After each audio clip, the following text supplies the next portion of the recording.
ಗಂಧಾನ ತೇದು ತೇದು ಚಂದಾನ ಎರಕ ಹೊಯ್ದು ಹೆಣ್ಣಾದಳು ಅವಳು ಇವಳೇನಾ ಧೈರ್ಯನ ಅಳೆದು ಸುರಿದು ವಿದ್ಯುತ್ತು ಆರಡಿ ನೀದು ಗಂಡಾದನು ಅವನು ಇವನೇನಾ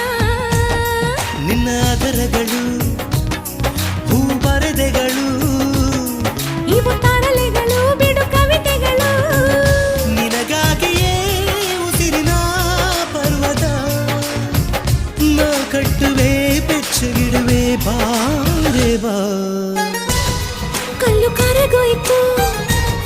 ನಿನ್ನ ಮಾತಿಂದ ಜಗ ಮರೆತೋಯ್ತು ನಲ್ಲೇ ನೆನ್ನಿ